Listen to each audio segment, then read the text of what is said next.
جن کے نور سے عالم سارا جگمگایا، جن کے نور سے سارا عالم جگمگایا ہے، غیب سے ندا آئی آمنہ مبارک ہو، غیب سے ندا آئی آمنہ مبارک ہو، تم نے رحمت حق سے نور حق کا پایا ہے، سبحان اللہ، تم نے رحمت حق سے نور حق کا پایا ہے۔ اللہ اکبر۔ آئیے ہم اور آپ مل کر بڑی تیزی کے ساتھ آقا کریم سید عالم صلی اللہ علیہ وسلم کی بارگاہ اقدس میں ہدیہ درود پیش کریں اور پڑھیں جھوم کر رب سلم علی رسول اللہ، رب سلم علی رسول اللہ، مرحبا مرحبا رسول اللہ، مرحبا مرحبا رسول اللہ، اے خدا دم بدم درود و سلام، اے خدا دم بدم درود و سلام، اپنے پیارے نبی پر بھیجو مدام، اپنے پیارے نبی پر بھیجو مدام، اس نبی پر ہو بار بار سلام، اس نبی پر ہو بار بار سلام، پہنچے ہر پل میں سو ہزاروں سلام، پہنچے ہر پل میں سو ہزاروں سلام، رب سلم علی رسول اللہ، رب سلم علی رسول اللہ، مرحبا مرحبا رسول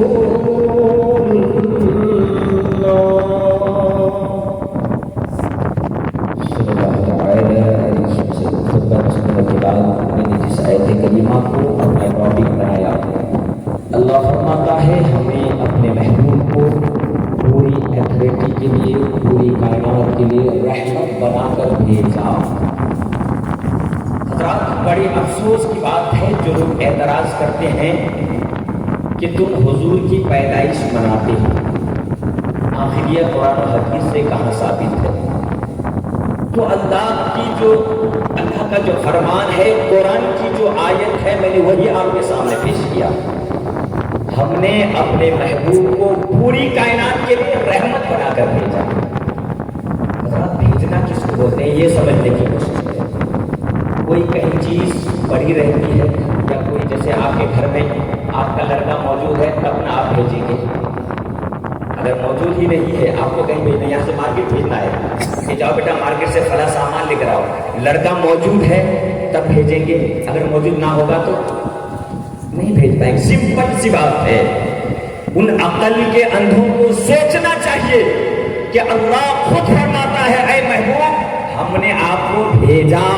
پتا چلا میرے محبوب آج پیدا نہیں ہوئے، میرے نبی آج پیدا نہیں ہوئے، بلکہ اس وقت پیدا ہوئے جس وقت حضرت آدم علیہ السلام بھی پیدا نہیں ہوئے تھے۔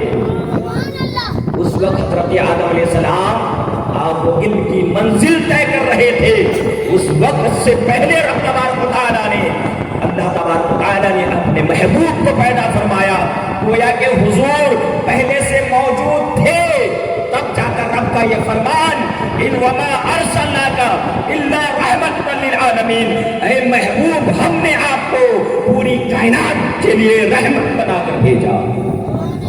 اللہ نے پوری کائنات کے لیے اپنے محبوب کو رحمت بنا کر بھیجا۔ اور لوگ کہتے ہیں کہ 12 ربیع الاول کو تم لوگ حضور کی وفات کا دن بھی ہے اور حضور کے پیدائش کا دن بھی ہے، تو بتاؤ وفات مناتے ہو یا پیدائش مناتے ہو؟ یہ جواب آپ سن لیں، آپ کو کام آئے گا۔ ہمارے اسپیشلی طور پر ہمارے ینگسٹر جو نوجوان ہیں بھگلا جاتے ہیں باتوں۔ حدیث پاک ہے، مسلم شریف کی حدیث ہے، صحابہ کرام کا مجمع ہے، اصحاب صفا کا چبوترا ہے مدینے کی سرزمین پر۔ حضور فرماتے ہیں صحابہ کرام نے عرض کیا یا رسول اللہ آپ جب تک ہیں ہماری نظر کے سامنے تب تک تو ہم ایک ایسے پرندوں کے مانند آپ کے ارد گرد ہیں، اس طرح سے ہم آپ کے ارد گرد بیٹھے ہیں جس طرح چراغ جل رہا ہو اور اس کے چاروں طرف سے پروانے ہوں، تو آپ دنیا سے جانے کے بعد ہم پھر کیسے رہیں گے؟ میرے آقا سید عالم صلی اللہ علیہ وسلم فرماتے ہیں اے میرے صحابیوں حیاتی خیر لکم و مماتی خیر لکم، میری زندگی بھی تمہارے لیے بہتر ہے اور میرا مرنا بھی تمہارے لیے بہتر ہے۔ میری زندگی بھی تمہارے لیے بہتر ہے، میرا مرنا بھی تمہارے لیے بہتر ہے۔ اس کا مطلب یہ ہے کہ میں زندہ ہوں تو پھر بھی یہ زندگی میری دنیاوی زندگی ہے اور مرنے کے بعد بھی، میرے دنیا سے جانے کے بعد بھی میری وہی زندگی ہوگی جو دنیا کی زندگی ہے۔ ایک آن کے لیے اللہ تعالیٰ نے اپنے محبوب کے روح مبارک کو جسم مبارک سے الگ کیا، اور الگ کرنے کے بعد اس جسم مبارک سے روح کو الگ کرنے کے بعد پھر کہاں رکھا جائے؟ تو رب تبارک و تعالیٰ کی بارگاہ میں فرشتوں نے عرض، حضرت اسرائیل علیہ السلام نے عرض کیا مولا تیرے محبوب کے روح پاک کی کوئی ایسی جگہ نہیں جہاں پر ان کی روح کو رکھی جائے، کیونکہ عرش معلیٰ کی بات اگر عرش معلیٰ پر رکھا جائے تو تیرے محبوب تو عرش معلیٰ سے بھی آگے جا چکے ہیں، اگر جنت میں رکھا جائے تو تیرے محبوب کے امتی تو جنت میں رہیں گے، پھر تیرے محبوب کے جسم اسد مبارک سے نکالی ہوئی روح کو کہاں رکھا جائے؟ تو رب تبارک و تعالیٰ نے اپنے محبوب کے گویا کے کل نفس ذائقۃ الموت، ہر نفس کو ہر جاندار چیز کو موت کا مزہ چکھنا ہے۔ مزہ کس کو بولتے ہیں یہ بھی سمجھو۔ مزہ، گھر میں سالن پک رہا ہے، آپ کو ٹیسٹ کرنے کے لیے دیا گیا تو کیا آپ نے پورا سالن کھا لیا؟ تھوڑا سا لیا، زبان میں چاٹا، پتہ چل گیا آپ کو کہ نمک ہے یا نہیں۔ قرآن کی آیت ہے یہ، کوئی انکار نہیں کر سکتا۔ کل نفس ذائقۃ الموت، ہر نفس کو، ہر جاندار چیز کو موت کا مزہ چکھنا ہے۔ ہماری آنکھوں سے اوجھل ہو جاتے ہیں، ہمیں یہ معلوم نہیں کہ اب ان کی زندگی کیسی ہے، لیکن جب وہ ہماری آنکھوں سے اوجھل ہوتے ہیں، پھر جب قبر میں اتارا جاتا ہے، اب ادھر قبر میں اتارنے کے بعد فرشتے سوال کرتے ہیں اور میرے آقا قبر میں تشریف لے آتے ہیں۔ آقا قبر میں تشریف لے آتے ہیں تو میرے آقا سید عالم صلی اللہ علیہ وسلم کی آپ کی روح مبارک کو ایک سیکنڈ آنے واحد کے لیے نکالا گیا تاکہ دنیا دیکھنے والا یہ نہ کہے جس طرح حضرت عیسیٰ علیہ السلام کے ماننے والوں نے کہہ بیٹھا تھا کہ عیسیٰ خدا نہیں ہے لیکن خدا کا بیٹا ہے، کیا تاکہ لوگ کہیں ایسا نہ ہو کہ رسول اللہ کو خدا کا بیٹا کہہ دے، جس طرح سے عزیر علیہ السلام کو یہودیوں نے خدا کا بیٹا مانا، تاکہ لوگ ایسا نہ ہو کہ ہمارے نبی کو خدا کا بیٹا کہہ بیٹھے۔ اس لیے اللہ تبارک و تعالیٰ نے فرمایا میرے فرشتے میرے نبی کے جسم مبارک سے روح مبارک کو نکالو اور ایک آنے واحد کے لیے نکالو، اور نکالنے کے بعد دوبارہ میرے نبی کے جسم مبارک میں روح کو ڈالو۔ یہ روح کا ٹھکانہ کہیں اور کوئی ایسی جگہ نہیں ہے جہاں پر اسے رکھا جائے، تو صرف میرے محبوب کے جسم مبارک ہی یہ بہترین ان کا ٹھکانہ ہے۔ جسم سے وہ نکلے گی اسی روح کو واپس جسم میں ڈال دیا جائے۔ حضرات میرے نبی فرماتے ہیں اے میرے صحابیوں میری زندگی بھی تمہارے لیے بہترین ہے، میری موت بھی تمہارے لیے بہترین ہے، یعنی میں زندگی میں جیسا ہوں موت کے بعد بھی ویسا ہوں۔ صحابہ کرام تو اسی لیے جب بھی پریشانی کے عالم میں ہوتے تھے تو اللہ کے رسول سید عالم صلی اللہ علیہ وسلم کی بارگاہ پہ پہنچ جاتے، یا رسول اللہ ہم بڑا پریشانی میں ہیں۔ اللہ اکبر، صحابہ کرام کا کتنا بڑا مرتبہ تھا، 5 وقت کی نماز پڑھتے کرتے تھے، رات رات بھر تہجد پڑھتے تھے، کبھی جھوٹ نہیں بولتے تھے، کبھی کسی کو زبان سے گالی نہیں دیتے تھے، ہر نعمت پر اللہ کا شکر ادا کرتے تھے، پریشانی ہوتی تو اللہ کا شکر ادا کرتے، تکلیفیں ہوتی تو اللہ کا شکر ادا کرتے۔ ساری تکلیفیں ہونے کے باوجود اللہ کے رسول سید عالم صلی اللہ علیہ وسلم کے صحابہ کا یہ حال تھا، ذرہ برابر بھی تکلیف ہوتی تھی تو رسول اللہ کی بارگاہ میں پہنچ جایا کرتے تھے، یا رسول اللہ میں تکلیف میں ہوں، میری حالت پر نظر فرمائیں، یا رسول اللہ رب کی بارگاہ میں دعا کر دیں۔ صحابہ کرام کے لیے میرے آقا دعا کر دیتے تھے، صحابہ کرام کی مصیبتیں ٹل جایا کرتی تھی، صحابہ کرام کی پریشانیاں ختم ہو جایا کرتی تھی۔ یہ میرے آقا کی ذات ہے، جب بھی صحابہ کرام کو ذرا بھی تکلیف ہوتی تھی وہ یہ نہیں کہتے تھے کہ میں نے تو عبادت کیا ہے، میں تو نماز کا عادی ہوں، میں تو تہجد کا عادی ہوں، میں تو قرآن کی تلاوت کرتا ہوں، میں چاہوں تو رب کی بارگاہ میں دعا کروں۔ صحابہ کرام اچھی طرح جانتے تھے، لیکن وہ یہ سمجھتے تھے کہ میری دعا میں تاخیر ہو سکتی ہے، اللہ کے رسول کا ہاتھ ادھر اڑتا ہے ادھر ان کی دعائیں قبول ہوتی نظر آتی ہیں۔ یہ میرے آقا کی ذات ہے۔ صحابہ کرام رضی اللہ تعالی عنہما جب بھی کوئی تکلیف ہوتی حضور کی بارگاہ میں پہنچتے۔ ایک بار ایسا وقت آیا، میرے آقا سید عالم صلی اللہ علیہ وسلم مسجد نبوی میں جمعہ کا دن ہے، خطبہ دے رہے ہیں۔ ایک صحابی رسول آتے ہیں، یا رسول اللہ مدینے کی سرزمین پر قحط سالی ہے، پانی ذرا بھی نہیں ہے، جانور پریشان ہے کہ پانی کیسے پیے، انسان پریشان ہے کہ پانی کیسے پیے۔ یا رسول اللہ آپ خطبہ دے رہے ہیں، آپ دعا کر دیں تاکہ اللہ بارش نازل عطا فرما دے، تاکہ لوگوں کی پریشانیاں دور ہو جائے، تاکہ جانوروں کی پریشانیاں دور ہو جائے۔ اللہ اکبر۔ وہ صحابی بھی اگر چاہتے وہ دعا کر سکتے تھے، لیکن وہ جانتے ہیں کہ میرے آقا کی ذات وہ ذات ہے کہ اللہ اپنے نبی کی دعا کو ٹالتا نہیں ہے، رد نہیں کرتا ہے۔ وہ صحابی میرے آقا جمعے کا خطبہ دے رہے ہیں، وہ صحابی رسول مسجد نبوی شریف کے دروازے پر کھڑے ہو کر آواز لگاتے ہیں، یا رسول اللہ آپ دعا کر دیں، لوگ پانی کے لیے پریشان ہیں۔ میرے آقا نے دعا فرمائی، نماز ختم ہوئی، حضور نے دعا کیا، مولا مدینے کے جانور پانی کے لیے ترس رہے ہیں، مدینے کے لوگ پانی کے لیے ترس رہے ہیں، ابھی آپ کا ہاتھ، آپ کا دست مبارک نیچے اترنا ہی تھا، اتنے میں پورے مدینے میں بادل چھا جاتا ہے، اور بادل چھانے کے بعد پورے مدینے میں اتنی بارش ہوتی ہے، اتنی بارش ہوتی ہے کہ لگاتار ایک ہفتے تک بارش ہوتی ہے، لگاتار ایک ہفتے تک بارش ہوتی ہے۔ حضور نے ایک منٹ میں، سمجھ لے ایک منٹ کا بھی وقت نہیں، سرکار نے دست مبارک پھیلایا، مولا مدینے کے لوگ بارش کے لیے پریشان ہیں، جن کے پاس پینے کے لیے پانی نہیں، جانوروں کے لیے پانی نہیں۔ اللہ کے رسول نے دست مبارک پھیلایا، اچانک بادل چھانے لگا اور پورے مدینے میں برسات ہونے لگی۔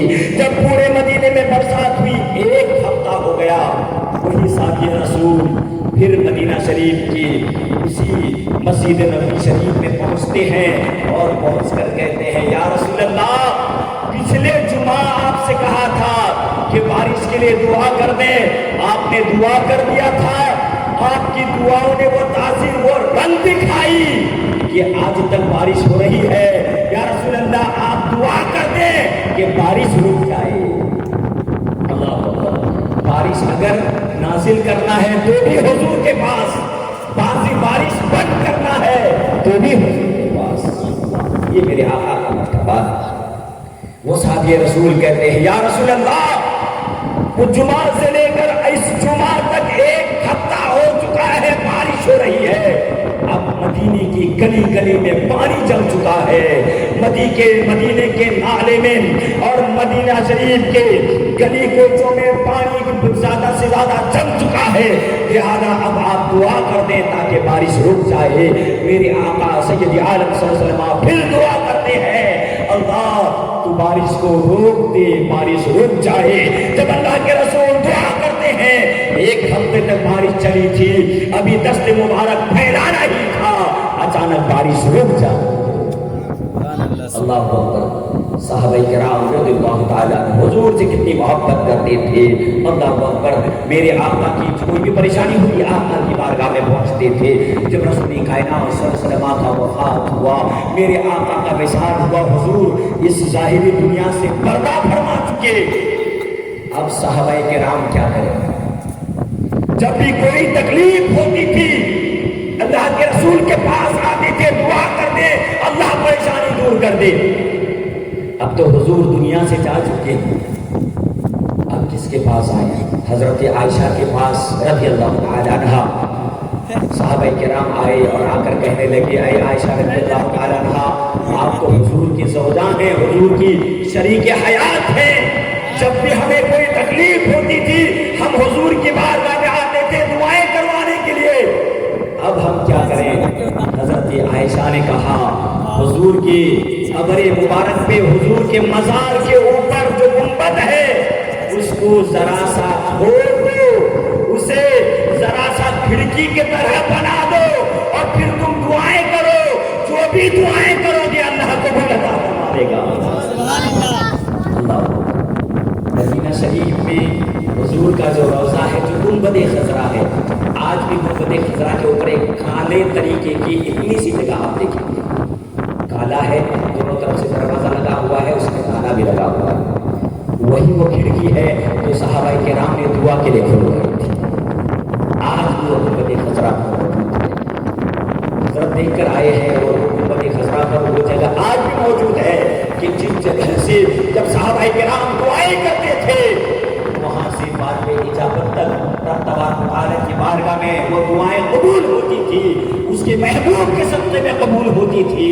اور صحابہ کرام اب کوئی پریشانی ہوتی تھی تو حضور کی بارگاہ میں پہنچتے اور حضور پاک سید عالم صلی اللہ علیہ وسلم کو وسیلہ بنا کر دعائیں کرتے تھے، رب تبارک و تعالیٰ ان کی پریشانیاں دور فرما دیتا تھا۔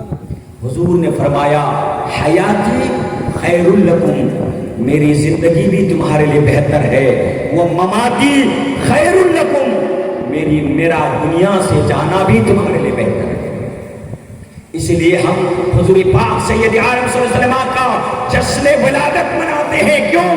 کیونکہ جب میرے آقا کا جشن ولادت یہ رب کا حکم ہے، کیوں حضرت جبریل امین رضی اللہ تعالیٰ عنہ سے رب نے کہا، مولا آج تو جنت سجانے کے لیے کہہ رہا ہے، آخر بات کیا ہے؟ رب نے فرمایا آج جنت کو سجا دیا جائے۔ حضرت جبریل امین نے کہا تو مولا نے کہا، اے جبرائیل آج میرے محبوب آنے والے ہیں۔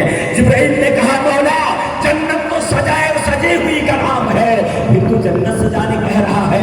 رب تبارک و تعالیٰ نے فرمایا، ہاں جبرائیل آج کیونکہ ہر چیز الگ ہونے والی ہے لہذا میں حکم دیتا ہوں کہ جنت پھر سے سجا دیا جائے۔ آج میرے محبوب آنے والے ہیں، جب محبوب کی جلوہ گری ہوتی ہے رب کا حکم ہوتا ہے کہ جنت سجا دیا جائے۔ اور اے جبرائیل جاؤ زمین پر چلے جاؤ۔ مولا کیسے زمین پر جائیں؟ کہا اکیلا جانا ہے یا کسی کو ساتھ لے کر جانا ہے؟ کہا اکیلا نہیں بلکہ اسرائیل کو بھی، اسرافیل کو بھی اور میکائیل کو بھی ساتھ لے کر جانا ہے۔ 4 فرشتے جو مقرب فرشتے ہیں وہ سب کے سب زمین پر جانا ہے۔ مولا کیوں؟ کہا کہ میرے محبوب دنیا میں تشریف لانے والے ہیں، مکے کی سرزمین پر محبوب کی پیدائش ہونے والی ہے لہذا زمین پر جانا ہے۔ حضرت جبریل امین نے کہا، مولا کچھ پڑھتے ہوئے جانا ہے یا ویسے ہی جانا ہے؟ کہا رب تبارک و تعالیٰ نے فرمایا، اے جبرائیل آج کچھ چپ رہ کر نہیں جانا ہے، آج کوئی صحیح پہ لے کر نہیں جانا ہے، آج کوئی تورات و زبور کی کچھ ایسی چیزیں یا کچھ ایسے صحیفے یا کوئی ایسی بات لے کر زمین پر نہیں جانا ہے بلکہ آج کہتے ہوئے جانا ہے۔ کیا کہنا ہے؟ مولا جبریل امین نے کہا، مولا کیا کہتے ہوئے زمین پر جانا ہے؟ رب تبارک و تعالیٰ نے فرمایا، جاؤ زمین پر جاؤ اور کہنا، رب سلم مرحبا، رب سلم مرحبا، رب سلم مرحبا، اہلا و سہلا مرحبا، اہلا و سہلا مرحبا۔ اس کا مطلب یہ ہوتا ہے سرکار کی آمد مرحبا، دلدار کی آمد مرحبا، حضور کی آمد مرحبا، پرور کی آمد مرحبا۔ گویا کہ کہنے والا کوئی اور نہیں ہے، رب حکم دیتا ہے، جبرائیل امین عمل کرتے ہیں، چاروں فرشتے تیار ہیں اور کہتے جب نظر آ رہے ہیں جا کہتے ہیں سرکار کی آمد مرحبا، دلدار کی آمد مرحبا۔ جب یہ فرشتوں کی زبان پر یہ ورد جاری ہوتا ہے، حضرت اسرائیل علیہ السلام رک جاتے ہیں اور کہتے ہیں مولا میں اگر چلے جاتا ہوں تو پھر کسی کو تو بیوہ بھی کرنا ہے، کیونکہ اسرائیل علیہ السلام کا کام کیا ہے؟ لوگوں کی روح نکالنے کا کام ہے۔ ایک دن یہاں پر جتنے بیٹھے ہیں سب کو ان سے ملاقات ہوگی۔ وہ اسرائیل علیہ السلام آئیں گے اور ہمارے جسم سے جب روح نکلے گی وہ ہر ایک کسی کی سے روح نکالیں گے، سب سے ان سے ملاقات ہوگی۔ حضرت اسرائیل نے کہا مولا پھر میں کیا کروں؟ اگر میں زمین پر جاتا ہوں پھر کسی نہ کسی کو تو بیوہ بھی کرنا ہے، کسی کا سہارا بھی چھیننا ہے، کسی کے گھر کا سہارا بھی لینا ہے، کسی کے بچے کو اس کے باپ سے الگ بھی کرنا ہے اور کسی کی ماں کو اس سے جدا بھی کرنا ہے۔ اگر میں زمین پر چلے جاتا ہوں یہ کام کون کرے گا؟ مولا تو نے یہ ڈیوٹی تو مجھے دیا ہے۔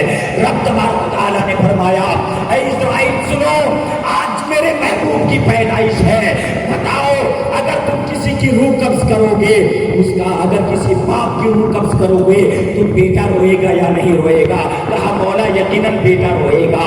کہا بتاؤ اگر کسی کے شوہر کا اگر کسی کی شوہر کی روح نکالی جائے تو بیوی روئے گی یا نہیں روئے گی؟ کہا مولا یقیناً روئے گی۔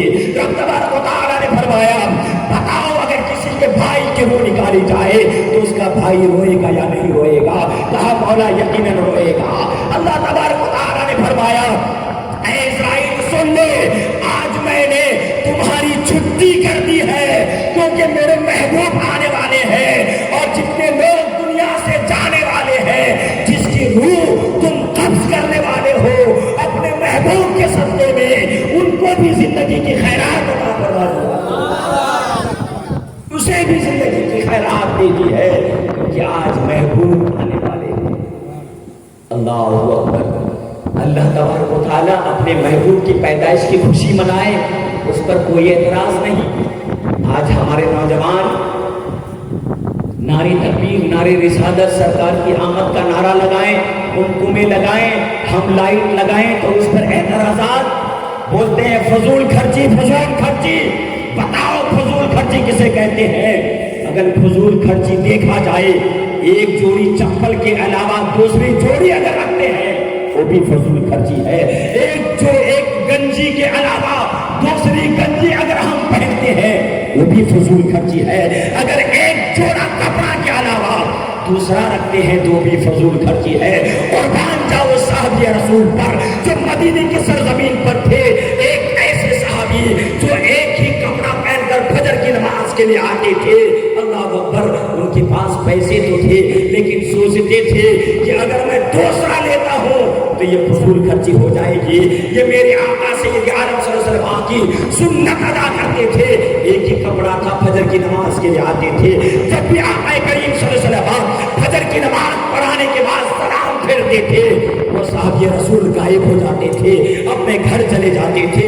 صحابہ کرام میں سے کسی نے شکایت کی یا رسول اللہ فلاں صحابی کے بارے میں کچھ سمجھ میں نہیں آتا، جب بھی وہ فجر کی نماز ادا کرتے ہیں اپنے گھر پر چلے جاتے ہیں، آخر معاملہ کیا ہے سمجھ میں نہیں آتا ہے۔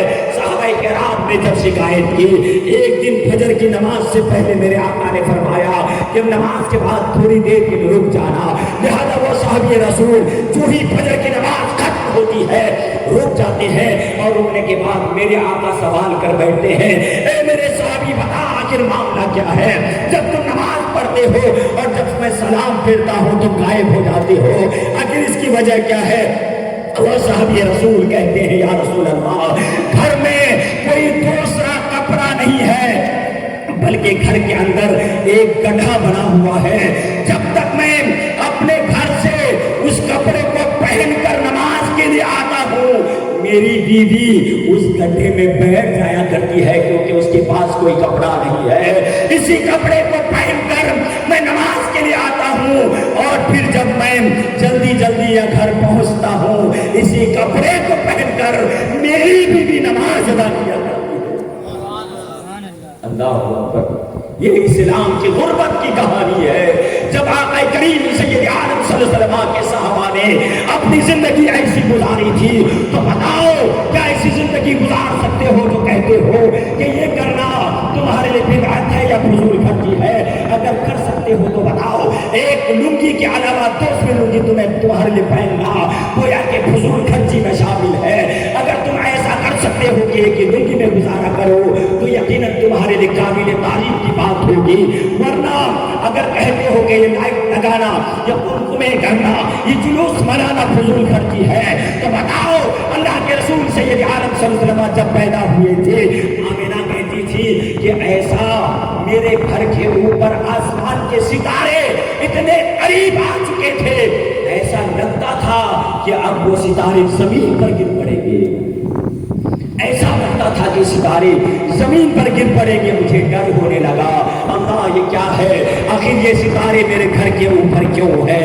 اللہ اکبر۔ اللہ تبارک و تعالیٰ اپنے محبوب کی پیدائش کی خوشی میں آسمان کے فرشتوں کو زمین کے قریب اتار دیا۔ ہم آج لائٹ لگا دیں اپنے محبوب کی خوشی میں تو لوگ اعتراض کرتے اور کہتے ہیں کہ یہ فضول خرچی ہے۔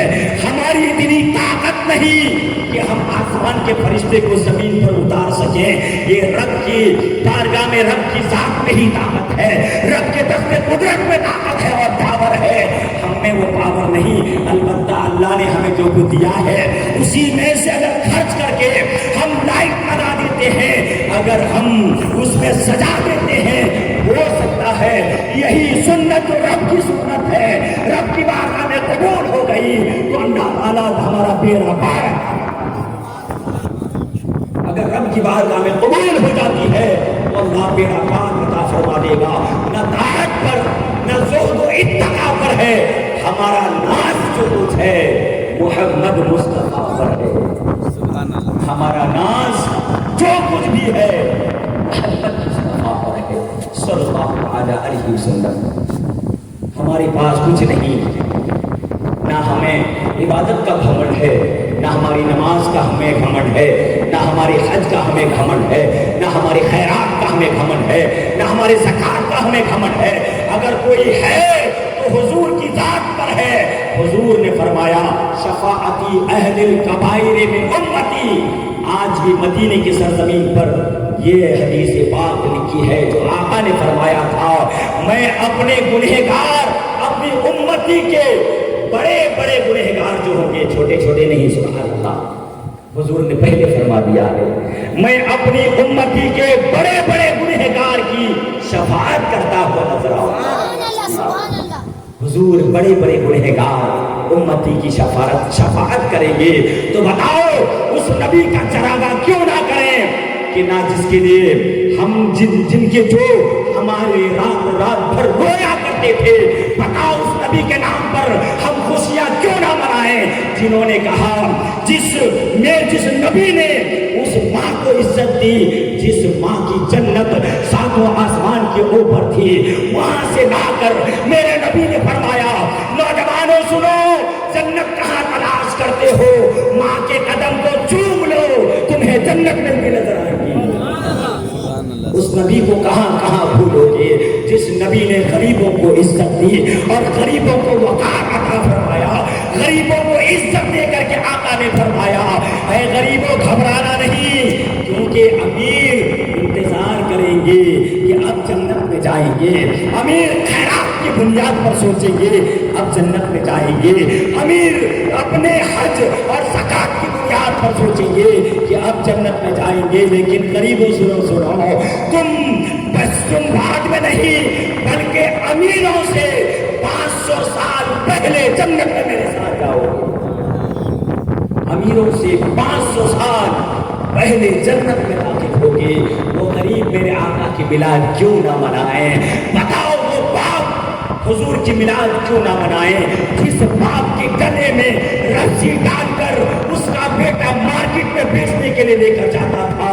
یہ مکے کی سرزمین کی بات ہے، جب باپ بوڑھا ہو جاتا تھا اس کو پالتا نہیں تھا، اس باپ کو ان کی خاطر تواضع نہیں کرتا تھا بلکہ گلوں میں رسی ڈالتا تھا اور مکے کی بازار میں بیچنے کے لیے لے کر جاتا تھا۔ کیا بتاؤ وہ بوڑھا اپنے نبی کی میلاد نہ منائے؟ کیا وہ بوڑھا اپنے نبی کی میلاد نہ منائے؟ فرمائے اس لڑکی سے پوچھو جس کو زندہ دفنا دیا جاتا تھا، کیا وہ لڑکی اپنے نبی کی میلاد نہ منائے؟ حضور نہ آتے تو کچھ نہ ہوتا، حضور آئے تو پوری جہان ہمیں مل گئی، سرکار کے صدقے میں ملی ہے، تو بتاؤ اس نبی کی میلاد نہ منائیں۔ ایک صحابی رسول ہیں، آقا کریم صلی اللہ علیہ وسلم کی بارگاہ میں کبھی ہنستے ہیں کبھی روتے ہیں، کبھی ہنستے ہیں کبھی روتے ہیں۔ حضور نے فرمایا میرے صحابی کیا بات ہے، کبھی ہنستے ہو کبھی روتے ہو؟ کہا یا رسول اللہ وہ دن بھی تھا اور آج بھی ہے، وہ زمانہ بھی تھا آج بھی ہے، لیکن اس وقت آپ نہیں تھے، آج آپ موجود ہیں۔ کہا کیا ہوا یا رسول اللہ؟ مکے کا دستور تھا کہ اگر کسی گھر میں لڑکی پیدا ہوتی تھی تو اس کو زندہ لے جا کر دفنا دیا جاتا تھا۔ یا رسول اللہ مکے میں اعلان ہو گیا کہ جس کے گھر میں لڑکی پیدا ہوئی ہے وہ اگر اپنی خیریت چاہتا ہے، اگر وہ چاہتا ہے کہ اس کے لیے اچھائی ہو تو اپنی بیٹی کو لے جا کر دفنا دے۔ یا رسول اللہ میری بچی 3 سال کی ہو چکی تھی، میں بڑے لاڈ و پیار سے پالتا تھا، لیکن اچانک جب منادی نے آواز دیا، اعلان کرنے والے نے اعلان کیا کہ جو اپنے اپنے گھروں میں لڑکیوں کو رکھے ہیں، اگر وہ اپنی لڑکی کو گھروں میں رکھ دے گا تو اس کا خیر نہیں ہے، لہذا اپنے اپنی لڑکیوں کو زندہ دفنا دیا جائے۔ یا رسول اللہ جب میں نے اتنا سنا اپنی بچی کی انگلی کو پکڑا اور پکڑ کر ریگستان کی طرف لے کر چلنے لگا، ایک ہاتھ میں پھوارا تھا، ایک ہاتھ میں اپنی بچی کی انگلی کو پکڑا تھا۔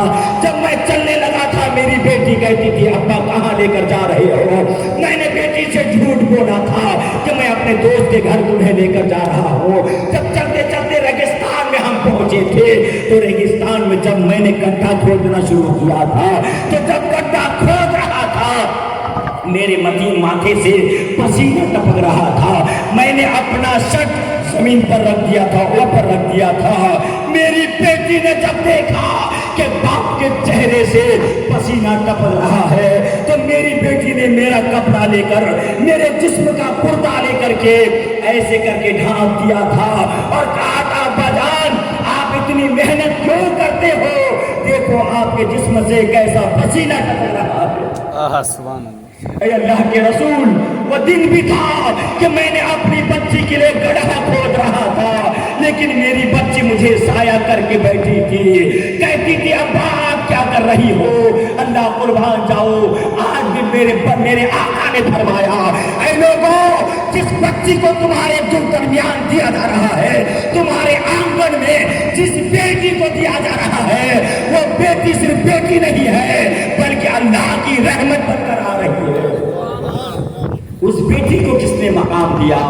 یہ اس بیٹی کو کسی دنیا نے مقام نہیں، میرے آقا نے وہ مقام عطا فرمایا۔ بتاؤ وہ بیٹی اپنے نبی کے میلاد کیوں نہ منائے؟ اس بیٹی کو وہ صحابی رسول کہتے ہیں یا رسول اللہ ایسا وقت تھا کہ جب میری بچی 3 سال کی ہو چکی تھی، گڈھا کھود رہا تھا، گدھے کو کھود لیا اور گڈھا کھودنے کے بعد میں نے اپنی بچی کو ڈھکیل دیا اور ڈھکیلنے کے بعد جب میری بچی کہہ رہی تھی ابا یہ کیا کر رہے ہیں، مجھے آپ نے کیوں اس گڈھے میں ڈھکیل دیا ہے؟ آخر میں نے کون سی غلطی کی ہے؟ بتاؤ میں نے کون سی خطا کی ہے جس کی بنیاد پر مجھے سزائیں دی جا رہی ہے؟ وہ بچی میری آنسو بہا رہی تھی، میں نے آہستہ آہستہ مٹی سے اس گڑھے کو ڈھانپنا شروع کیا۔ جب گڑھے کو ڈھانپ رہا تھا میری بچی بھی رو رہی تھی، میری انگلی پکڑی ہوئی تھی، ایک ہاتھ سے میں گڈھے کو بھر رہا تھا، میری بیٹی بھی رو رہی تھی، میں بھی رو رہا تھا۔ البتہ وقت یہاں تک آیا کہ جب میری بچی مٹی تلے دب گئی، دبنے کے بعد میں جب آگے بڑھ رہا تھا آواز آ رہی تھی باپ اے میرے ابا جان آپ مجھے کیوں چھوڑ کر جا رہے ہو؟ آخر کس غلطی کی سزا مجھے دے رہے ہو؟ میں چھوڑ کر آ رہا تھا یا رسول اللہ، میں پلٹ پلٹ کر دیکھ رہا تھا کہیں میری بیٹی واپس تو نہیں آ رہی ہے، میں پلٹ پلٹ کر دیکھ رہا تھا کہیں میری بیٹی میرے پیچھے تو نہیں آ رہی ہے۔ اے اللہ کے رسول اگر آپ نہ ہوتے تو آج نہیں ملتا، بیٹیوں کو جینے کا حق نہیں ملتا.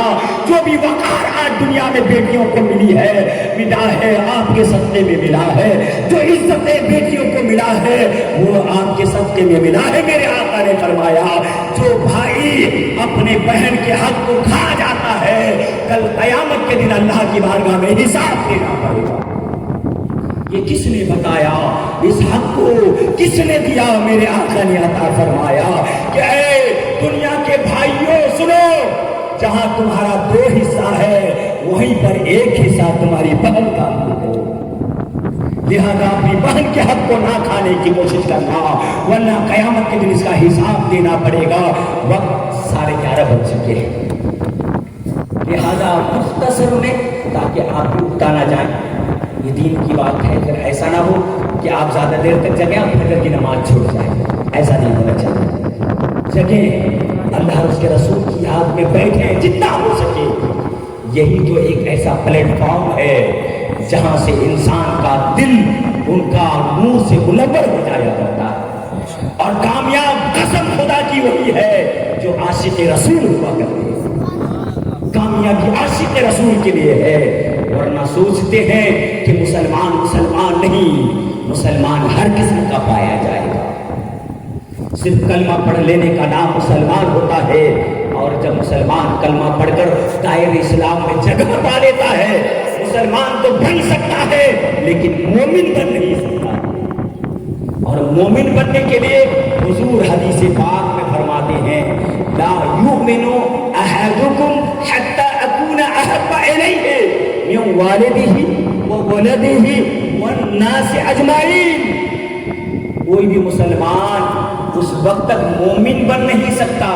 کون کہتے ہیں؟ ہمارے نبی کہتے ہیں کوئی بھی مسلمان اس وقت تک مومن بن نہیں سکتا جب تک وہ مجھ سے، کس نے کہا؟ نبی نے کہا، جب تک وہ مجھ سے اپنی مال سے زیادہ، اپنی دولت سے زیادہ، اپنی ماں سے زیادہ، اپنی باپ سے زیادہ، اپنی اولاد سے زیادہ، یہاں تک کہ دنیا کی ساری چیزوں سے زیادہ مجھ سے محبت نہ کرے اس وقت تک مومن بن نہیں سکتا.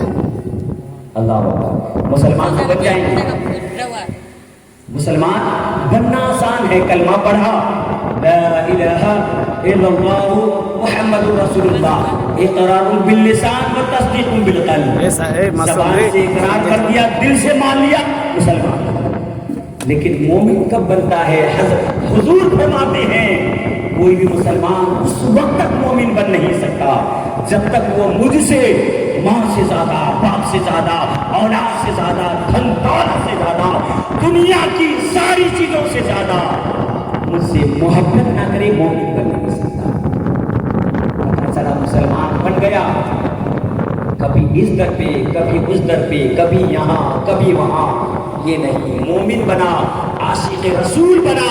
اور عاشق رسول کی ہی خوشخبری ہے کہ جب ایک عاشق رسول دنیا سے جاتا ہے وہ کہتا ہے کفن میں پھولے نہ سمائے آسی. جب ایک عاشق رسول دنیا سے جاتا ہے وہ کہتا ہے کہ پوری زندگی سنا تھا، علماء کرام بتاتے تھے کہ جب قبر میں اتارے جاؤ گے رسول کا دیدار ہوگا، رسول تشریف لائیں گے. آج تو خوشی کا کوئی انتہا نہیں. آج قبر میں اتارا جاؤں گا، میرے آقا کی دیدار ہوگی، نظر آئیں گی، حضور کا چہرہ دیکھنے کے لیے مل جائے گا. اس سے بڑی خوش نصیبی اور کیا ہو سکتا. لیکن میرے آقا بھی چہرہ مبارک کب دکھائیں گے؟ جب ہم سچے پکے عاشق رسول بنیں گے. سچے پکے عاشق رسول بننا ہے. اب سچے پکے عاشق رسول کے لیے کیا کرنا ہے؟ کیا کیا کرنا ہے؟ آپ اچھی طرح جانتے کیا کرنا ہے. چہرے پہ حضور کی سنت رکھنا ہے. قبر میں اتار دیا جائے گا، اگر حضور نے چہرہ پھیر لیا نہ قبر میں آپ کو سکون ملا، نہ حشر میں، نہ میدان، نہ پلسرات میں، اور نہ حوض کوثر پر، کہیں نہیں. حضور نے چہرہ پھیرا آپ کا سب برباد ہو گیا. اور حضور نے کہہ دیا اے فرشتوں سوال بعد میں کرنا، یہ میری امتی ہے، میرا عاشق ہے، اسے آرام سے سو جانے دو. قبر کی منزل بھی پار، حشر بھی پار، پلسرات بھی پار، اور یہاں تک کہ میدان قیامت میں بھی.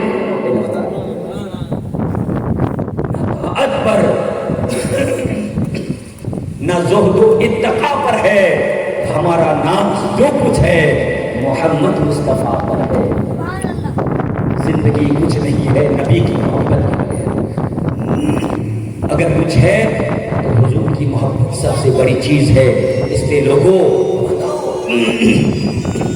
بتاؤ اپنی اولاد کو کہ ہم اس نبی کے ماننے والے ہیں جس نبی نے پیدا ہوتے ہوئے ہم گنہگار کو بھولا، اس نبی کے ماننے والے ہیں جس نبی نے اپنی زندگی کے لیے ہر ایسے کوئی ایسا وقت نہ ہوتا تھا جو اپنی گنہگار امت کے لیے نہ ہویا۔